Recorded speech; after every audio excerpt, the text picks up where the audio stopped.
Kamu pernah nggak kebingungan dengerin bahasa-bahasa asuransi yang terdengarnya seperti bahasa alien? Apa bedanya premium dengan klaim? Apa itu lapse, underwriting, rider? Nah, kalau kamu pernah ngerasa kebingungan, tenang aja, kamu nggak sendirian. Saya aja seorang agen asuransi, awalnya dulu kebingungan. Istilahnya apa aja sih ini? Dan di video kali ini saya akan sharing ke kamu 26 istilah asuransi dari A sampai Z supaya kamu bisa lebih percaya diri pas lagi ngomong sama agen yang pakai bahasa alien dan juga bisa memberikan keputusan yang baik dan tepat buat melindungi keluarga kamu. Tapi sedikit disclaimer dulu ya, video ini nggak mencakup semua istilah dari asuransi. Video ini cuma mencakup 26 istilah yang sering muncul dan penting banget buat kamu pahamin. Dan tujuan dari video ini adalah ngasih kamu dasar yang jelas. Dan kenapa sih istilahnya harus pakai bahasa Inggris? Sebagian besar dari istilah asuransi itu memang menggunakan bahasa Inggris karena bisnis ini bersifat universal dan global. Nah, jadi ya bahasa Inggris ini digunakan sebagai dasar dari istilah asuransi-asuransi ini. Jadi meskipun di Indonesia kita pakai bahasa Indonesia, lewat istilah asuransi itu masih banyak banget yang pakai bahasa Inggris. Nah, itu dia disclaimer ya. Jadi bukan karena saya nggak lengkap atau nggak cinta Indonesia ya. Buat kamu yang nggak pengen ketinggalan dari A sampai Z, tonton video ini sampai habis ya. Tapi buat kamu yang pengen nyari istilah-istilah spesifik, di deskripsi video saya udah kasih timestamp-nya. Jadi kamu tinggal skip-skip aja ke istilah yang kamu pengen cari. Semoga lewat video ini kamu terinformasi dengan baik dan nantinya bisa beliin asuransi yang tepat buat keluarga kamu. Nama saya Yeskel Wijaya, teman finansial kamu dalam Tuhan.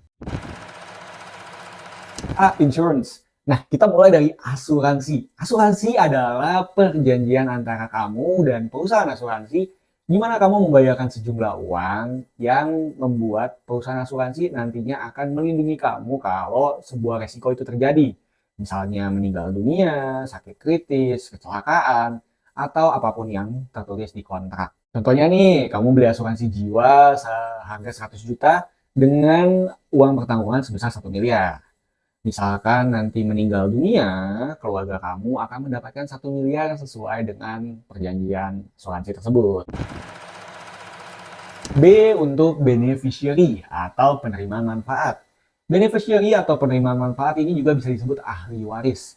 Dia adalah orang yang ditunjuk untuk menerima manfaat dari asuransi yang nantinya cair. Biasanya beneficiary ini itu anggota keluarga, tapi bisa juga keluarga jauh atau orang lain, bahkan institusi. Tapi ini semua tergantung syarat dan ketentuan dari asuransi tersendiri ya. Misalkan kamu beli asuransi jiwa dan beneficiary-nya itu istri atau anak, atau juga bisa orang tua, bahkan partner bisnis kamu. Kalau kamu meninggal dunia, perusahaan asuransi akan memberikan manfaat itu kepada orang yang sudah kamu tunjuk di buku polis kamu. C untuk claim atau claim. Klaim ini adalah proses di mana kita kasarnya menagih janji kita kepada perusahaan asuransi. Nah, klaim ini tuh terjadinya setelah resiko itu terjadi. Jadi misalnya kamu punya asuransi kendaraan, kamu bisa klaim ke perusahaan asuransi setelah terjadi kecelakaan tersebut. Nah, pastilah kita semua pengen klaim kita dibayarin, betul? Makanya penting banget buat kamu pelajarin syarat dan ketentuan klaimnya. Pastiin juga saat kamu ngajuin klaim, dokumen dan syarat-syaratnya udah terpenuhi dengan baik ya supaya keluarga kamu juga bisa cepet dapetin manfaatnya. D untuk deductible atau deduksi. Deductible adalah jumlah biaya yang harus kita bayarkan sebelum perusahaan asuransi membayarkan klaim kita.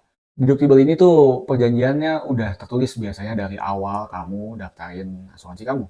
Deductible ini sering ditemuin di asuransi kesehatan dan juga asuransi kendaraan. Misalkan kamu punya asuransi jiwa dengan deductible sebesar 1 juta rupiah. Terus tagihan rumah sakit kamu ternyata 5 juta rupiah. Nah, kamu harus bayar 1 juta dulu ke perusahaan asuransi. Nantinya 4 juta sisanya akan ditanggung oleh perusahaan tersebut. Yang untuk mobil juga sama. Biasanya kan kita ada biaya per kejadian. Misalnya 300.000 atau 600.000. Nah, itu termasuk ke deductible. Deductible ini konsep yang penting karena biasanya tuh mempengaruhi nilai premi kita. Semakin tinggi deductible-nya, semakin rendah preminya. E untuk excess atau kelebihan. Excess adalah jumlah yang harus kamu bayarkan di saat kamu udah selesai bayar klaim. Nah, kalau deductible biasanya ada di awal, excess ini biasanya ada di akhir tagihan. Misalkan kamu punya polis asuransi kesehatan yang manfaat biaya kamarnya adalah 500.000. Sedangkan harga kamar kamu per harinya adalah 750.000. Maka 250.000 yang kamu harus bayarkan per harinya itu adalah excess. Jadi excess ini adalah biaya yang harus kita tanggung sendiri kalau manfaat asuransi kita tidak mencukupi. F untuk free look period atau masa memikirkan ulang. Free look period ini adalah masa di mana kamu bisa membatalkan polis yang udah kamu beli. Biasanya sih 14 hari dari kamu menandatangani polis kamu. Di periode ini, kamu diminta untuk mengecek polis kamu dengan teliti, memahami syarat dan ketentuannya, dan memastikan apa yang dijanjikan di awal sama dengan apa yang tertulis pada buku polis. Kalau nggak cocok, kamu bisa batalin polis kamu dan bisa dapetin uang kamu kembali secara penuh atau mungkin sedikit dipotong oleh administrasi. Nah, usahakan untuk bikin keputusan yang tepat sebelum kamu menandatangani dan membayar polis kamu ya. Tapi misalkan kamu perlu untuk membatalkan polis, free look period ini bisa jadi penyelamat kamu. G untuk grace period atau masa tenggang. Grace period adalah waktu tambahan dari perusahaan asuransi untuk kamu membayarkan premi kamu yang terlambat kamu bayar. Biasanya ada yang 30 hari sampai dengan 45 hari. Dalam periode ini, polis kamu tetap aktif dan kamu masih bisa menikmati manfaatnya. Tapi kalau kamu tetap nggak bayar dan lewat dari masa tenggang atau grace period ini, polis kamu bisa otomatis batal atau istilahnya lapse. Makanya penting banget buat kamu untuk bayar asuransi tepat waktu supaya perlindungan kamu nggak terganggu. H untuk human life value atau nilai kehidupan manusia. Human life value adalah konsep yang menghitung nilai ekonomi seseorang dengan menghitung penghasilan, pengeluaran, dan juga usia produktifnya. Human life value ini sering banget digunakan untuk menghitung uang pertanggungan dari asuransi jiwa. Nah, ini akan membantu kamu untuk memahami seberapa besar sih perlindungan yang keluarga kamu tuh butuhkan. Nah, kalau kamu pengen tahu lebih jelas tentang human life value dan gimana sih cara menghitungnya, tonton video di sini ya. Di sini saya udah ngebahas dengan jelas gimana sih cara menghitung dengan human life value.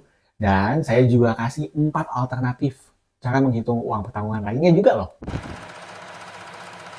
I untuk insured atau tertanggung. Insured atau tertanggung adalah orang yang kehidupannya dilindungi oleh produk asuransi tersebut.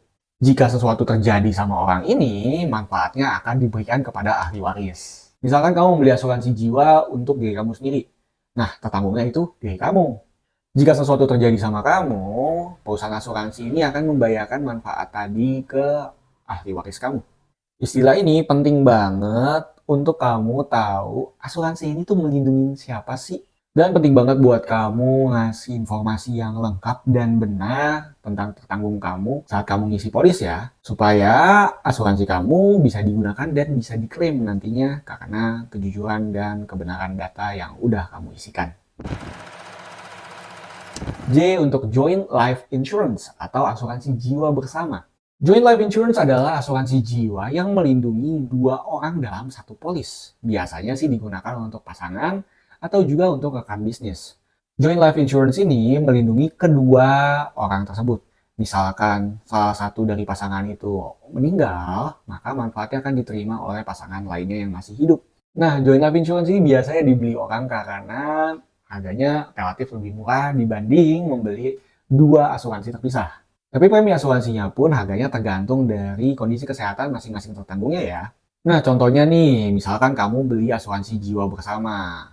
Tertanggungnya kamu dan pasangan kamu. Kalau misalnya sesuatu terjadi sama kamu atau pasangan, manfaatnya akan bisa diterima oleh pasangan lain yang masih hidup. Huruf K untuk Key Person Insurance atau asuransi orang kunci. Key Person Insurance ini adalah asuransi yang diambil oleh perusahaan untuk melindungi orang yang punya posisi strategis atau orang-orang yang punya kedudukan tinggi. Asuransi ini berfungsi untuk melindungi perusahaan dari kehilangan orang-orang kuncinya. Asuransi ini sangat berguna banget untuk perusahaan, terutama untuk melindungi orang-orang yang punya posisi strategis. Contohnya seperti direktur atau pemilik usaha. Misalkan jika seorang direktur utama meninggal dunia atau tidak bisa bekerja lagi, nah dengan manfaat dari Key Person Insurance ini, perusahaan bisa mencari gantinya atau mengganti kerugian dari kehilangan orang kunci tersebut. Huruf L untuk lapse atau kadar luasa. Lapse terjadi ketika polis asuransi berhenti berlaku karena tidak dibayarkan bahkan setelah lewat grace period. Jika polis kamu lapse, maka kamu nggak bisa menerima manfaat dari asuransi kamu. Dan ini bisa jadi resiko yang sangat besar jika kejadian tidak terduga itu terjadi. Makanya untuk menghindari lapse, pastiin kamu mencatat kapan sih kamu harus bayar asuransi atau menggunakan auto debit supaya kamu selalu membayar asuransi tepat waktu. M untuk masa tunggu atau waiting period. Masa tunggu adalah periode waktu tertentu dari polis kamu aktif hingga kamu bisa menikmati manfaat asuransi tersebut. Misalkan di asuransi kesehatan, ada masa tunggu 30 hari untuk penyakit biasa, 3 bulan untuk penyakit kanker, dan juga 1 tahun untuk penyakit-penyakit khusus lainnya. Masa tunggu ini wajib kamu perhatiin pas kamu beli asuransi ya, supaya nggak terjadi kesalahpahaman saat kamu pengen klaim. Pastiin ya kamu baca tentang masa tunggu ini. N untuk Net Asset Value, NAV atau NAB, nilai aktiva berjalan. Net Asset Value adalah nilai total aset dalam unit link atau investasi yang terhubung dengan polis asuransi setelah dikurang dengan biaya-biaya. Misalnya jika kamu punya asuransi dengan unit link ke reksadana. Nah, nilai NAV ini akan menunjukkan seberapa besar sih nilai aset kamu. Kalau NAV kamu naik, berarti investasi kamu berkembang. Sedangkan kalau NAV kamu turun, berarti investasi kamu juga menurun. Istilah ini penting banget buat kamu yang punya asuransi unit link atau asuransi dengan investasi, supaya kamu bisa tahu seberapa besar sih investasi yang kamu miliki. O untuk occupation class atau kelas pekerjaan. Occupation class adalah kategori pekerjaan yang mempengaruhi resiko asuransi dan besarnya premi yang harus dibayar. Pekerjaan yang lebih beresiko seperti pekerja lepas pantai atau pemadam kebakaran biasanya memiliki biaya premi yang lebih mahal karena resiko pekerjaan mereka yang berbahaya. Makanya saat kamu membeli asuransi, pastiin kamu nulis pekerjaan kamu dengan benar. Dan kalau misalnya kamu beralih karir, jangan lupa laporin keahlian kamu supaya data kamu akurat dan polis kamu nggak bermasalah saat kamu melakukan klaim.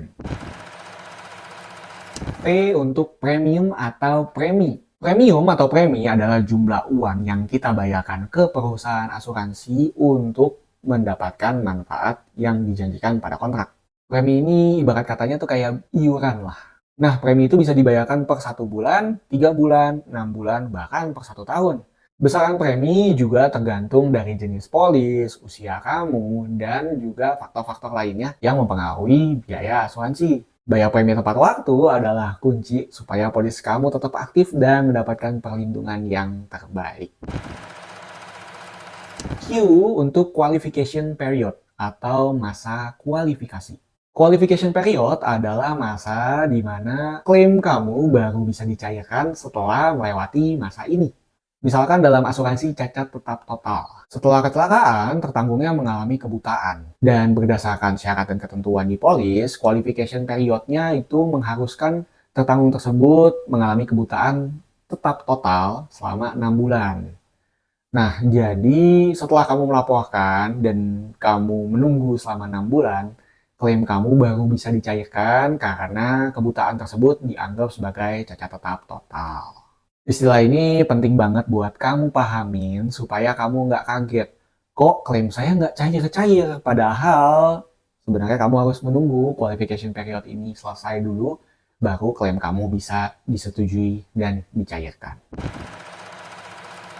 R untuk rider atau asuransi tambahan. Rider adalah manfaat tambahan yang kamu bisa tambahkan ke polis utama kamu untuk menambahkan perlindungan.